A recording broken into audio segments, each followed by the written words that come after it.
এই ভিডিওটা শুধুমাত্র ক্লাস 11-এর সেমিস্টার 2 এর জন্য। তাই ক্লাস 11 সেমিস্টার 2 ছাড়া যারা রয়েছো তোমরা অবশ্যই তোমাদের এই ভিডিওটা দরকার নেই, তাই তোমরা ভিডিওটাকে স্কিপ করে বাইরে যেতে পারো। সেই নিরিখে বলছি, তোমরা যারা ক্লাস 11-এ পড়ো অর্থাৎ দ্বিতীয় সেমিস্টারে, তোমরা সকলেই জানো তোমাদের প্রথম সেমিস্টারের পরীক্ষা শেষ হয়ে গিয়েছে। তোমরা অনেকেই শুরু করে দিয়েছো দ্বিতীয় সেমিস্টারের পরীক্ষার প্রস্তুতি পর্ব।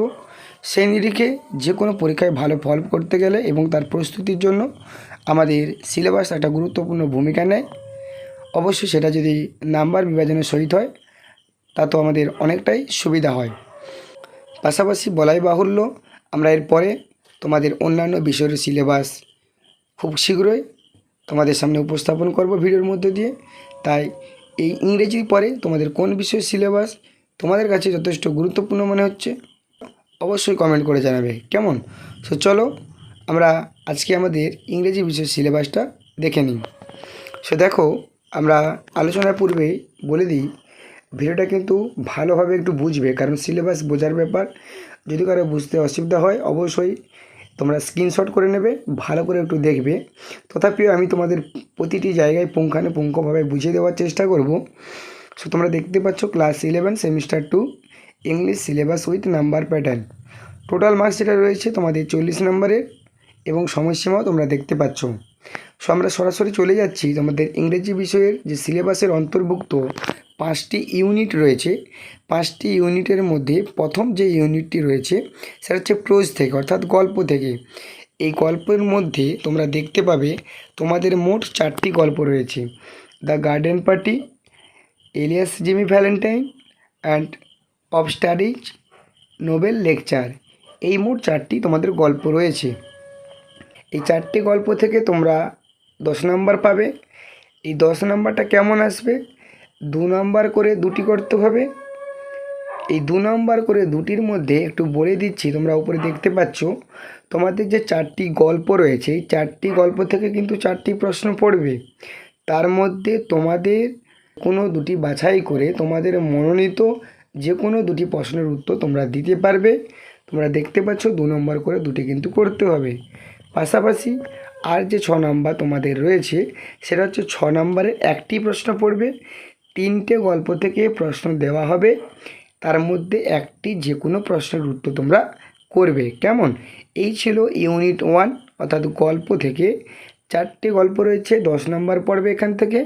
এইভাবে তোমাদের নাম্বার বিভাজনটি রয়েছে।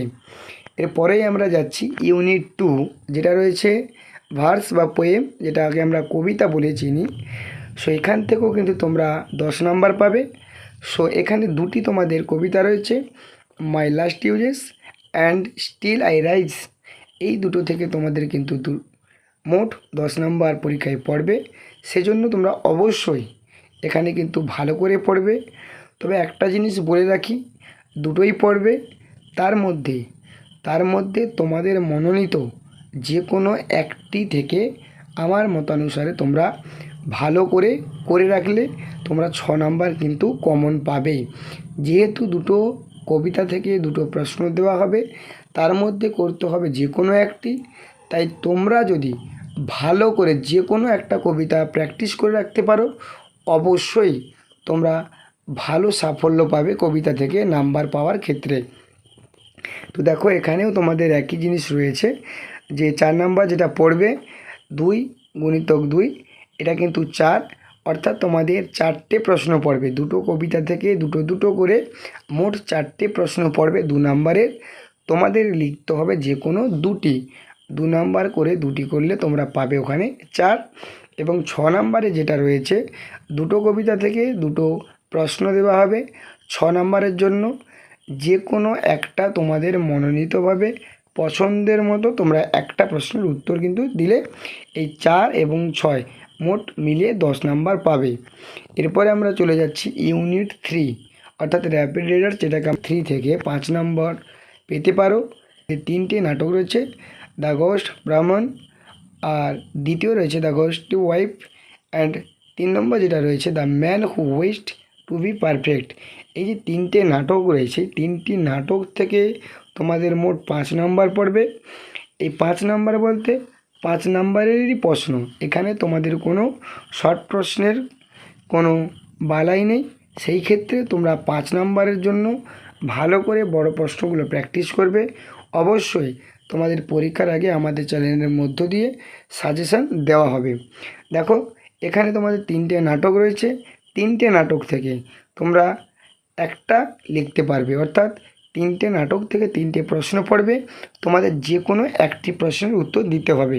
এটা ছিল তোমাদের ইউনিট 3 থেকে। এরপরে আমরা চলে যাচ্ছি সরাসরি তোমাদের ইউনিট 4-এ। দেখো ইউনিট 4-এ রয়েছে যেটা নন টেক্সটুয়াল গ্রামার। এখান থেকেও কিন্তু তোমরা 5 নাম্বার পাবে। এই 5 নাম্বারের মধ্যে এই নন টেক্সটুয়াল গ্রামার যেটি রয়েছে, বিভিন্ন টপিক রয়েছে, টেন্স রয়েছে, ভয়েস রয়েছে, ফ্রেজার ভার্ব রয়েছে, প্রিপোজিশন রয়েছে, ক্লজ রয়েছে, পার্টিসিপল রয়েছে, গ্রাউন্ড রয়েছে, ট্রান্সফরমেশন অফ সেন্টেন্স রয়েছে। এই যে 8টে টপিক বললাম, এই 8টে টপিক কিন্তু তোমাদের সিলেবাসের অন্তর্ভুক্ত। তাই এই 8টে টপিক কিন্তু তোমরা ভালো করে প্র্যাকটিস করবে। এই 5 নাম্বার আবার কেমন পড়বে, 1 নাম্বার তোমরা ওখানে দেখতে পাচ্ছ যে 2 নম্বর করে একটি পড়বে, আর 2 মার্কস তোমরা দেখতে পাচ্ছ যে কোনো 2টি প্রশ্ন পড়বে। তার মধ্যে তোমাদের করতে হবে একটি, অর্থাৎ ট্রান্সফরমেশন অফ সেন্টেন্স, এটা পড়বে, অথবা দিয়ে তোমাদের হবে কারোট অফ এরর্স। এইরকমই 2টো প্রশ্ন থাকবে, তার মধ্যে তোমাদের করতে হবে যে কোনো একটি। পাশাপাশি তোমাদের বলে রাখি আর যে 3 নাম্বার, এটা হচ্ছে তোমাদের ফিল ইন দ্য ব্ল্যাঙ্কস, অর্থাৎ হাফ নাম্বার করে 6টি। এটা অল টপিকের উপরে তোমাদের পড়বে, অর্থাৎ এই যে 8টে টপিক বলছিলাম, এই 8টে টপিকের মধ্যেই কিন্তু সব পড়বে। কেমন? এবার আমরা চলে যাচ্ছি ইউনিট 5। সরি, এখানে ভুল হয়ে গেছে, ইউনিট 4 হয়েছে, এটা ইউনিট 5 হবে। কেমন? এখানে রয়েছে তোমাদের রাইটিং স্কিল। এই রাইটিং স্কিল থেকে তোমরা 10 নাম্বার পেতে পারো।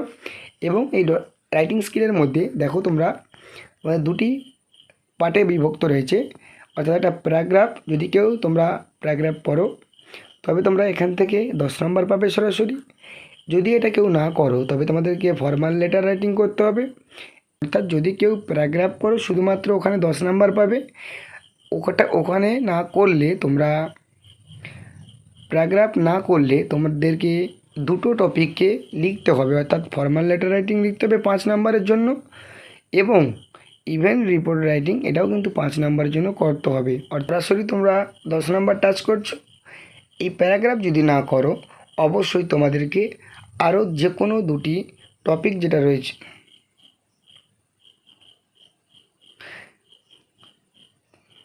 সো এখানে যদি তোমরা সরাসরি প্যারাগ্রাফ করো তবে তোমরা 10 নাম্বার পাবে। যদি কেউ প্যারাগ্রাফ না করো তাহলে তোমাদেরকে 2টো বাছাই করতে হবে, অর্থাৎ ফর্মাল লেটার রাইটিং এবং ইভেন্ট রিপোর্ট রাইটিং।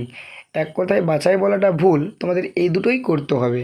অর্থাৎ প্যারাগ্রাফ যদি কেউ না করে এই দুটো করতে হবে, আর প্যারাগ্রাফ যদি করে এই দুটো তোমাদের করতে হবে না। এইভাবে তোমাদের মোট 40 নাম্বার। সো এছাড়াও তোমাদের রয়েছে, দেখো তোমাদের প্রজেক্ট রয়েছে 20 নাম্বার। তোমাদের এটা স্কুল থেকে তোমাদের দেওয়া হবে যে ফরম্যাট যেটা রয়েছে, স্ট্যান্ডিং অ্যান্ড স্পিকিং এটা 5, 5, 10, আর রাইটিং অ্যাক্টিভিটি এটা হচ্ছে 10। এই মোট 20 নাম্বার তোমাদের প্রজেক্ট এখানে কিন্তু করতে হবে। সো আশা রাখছি তোমরা এই সিলেবাসটা বুঝতে পেরেছো, এবং এর পরবর্তী কোন বিষয়ের সিলেবাস তোমাদের কাছে গুরুত্বপূর্ণ অতি দ্রুততা পাওয়ার জন্য অবশ্যই তোমরা কিন্তু আমাকে কমেন্ট জানাবে। আর বলাই বাহুল্য, শারীরিক দিক থেকে যথেষ্ট আমি দুর্বল, পাশাপাশি গলার সমস্যা, তাই হয়তো তোমাদের গলা বুঝতে অসুবিধা হলেও তোমরা অবশ্যই সিলেবাসটা একটু ভালো করে দেখে রাখবে এবং ভালো করে প্র্যাকটিস করো।